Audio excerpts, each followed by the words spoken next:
Praise the Lord. கர்த்தராகிய இயேசு கிறிஸ்துவின் கிருபை நம் யாவரோடும் கூட இருப்பதாக.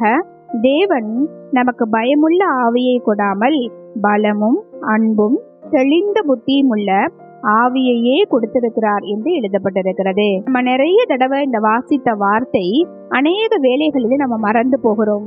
எப்பொழுது நமக்கு பயம் வரும் பொழுது, எதிர்பாராத சில சம்பவங்கள் நம்ம வாழ்க்கையில நடக்கும் போது நம்மளை அறியாத ஒரு பயம் நம்முடைய இருதயத்திற்குள் ஆழமாக எட்டி பார்த்து விடுகிறது. அப்ப என்ன நடக்குது? இந்த பயம் முழுவதுமாக நம்மளை ஆட்கொள்ளும் போது நம்ம உள்ளத்துல பதிந்த சில வார்த்தைகள், நம்ம கேட்ட சில பைபிள் வார்த்தைகள் நம்ம இடத்துல இருந்து மறந்து போயிடுது. ஏன்னா நம்ம பயத்துக்கு அதிக இடம் கொடுக்கறதுனால.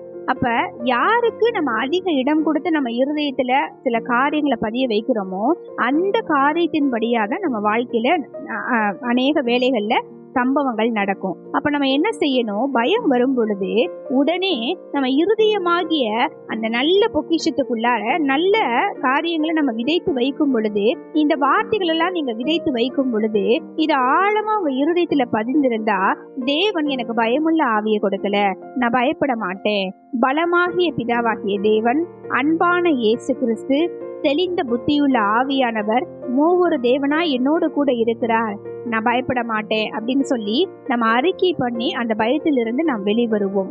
ஆதலால் நம் இருதயத்தில் இந்த வசனங்களை ஆழமாக பதிய வைத்து பயம் வருகிற வேளையிலே திடீரென்று எதிர்பாராத சில காரியங்கள் நடக்கும் பொழுது இந்த வார்த்தையை அறிக்கை செய்து அந்த பயத்திலிருந்து நாம் வெளிவர நாம் முயற்சி எடுப்போம். கண்களை மூடி ஜெபிப்போம். நல்ல ஆண்டவரே, அற்புதமான இந்த நேரத்திற்காக உம்மை துதிக்கிறோம். சொல்லப்பட்ட வார்த்தையின்படியாக எங்களுடைய இருதயத்தின் ஆழத்துல நீர் எங்களுக்கு கொடுத்திருக்கிற விலையேற பெற்ற வார்த்தைகளை நாங்கள் பதித்து, நாங்கள் எதிர்பாராத காரியங்கள் எங்கள் வாழ்க்கையில நடக்கும் பொழுது எங்களுக்கு நீர் கொடுத்திருக்கிற அந்த வார்த்தைகளை கொண்டு அதை நாங்கள் ஜெயமெடுக்க எங்களுக்கு உதவி செய்வீராக என்று சொல்லி உம்முடைய கரத்தில் எங்களை தாழ்த்தி ஒப்பு கொடுக்கிறோம். அப்பா, இயேசு கிறிஸ்துவின் நாமத்தில் ஜெபிக்கிறோம். எங்கள் ஜெபம் கேளும் ஜீவனுள்ள நல்ல பிதாவே, ஆமென்.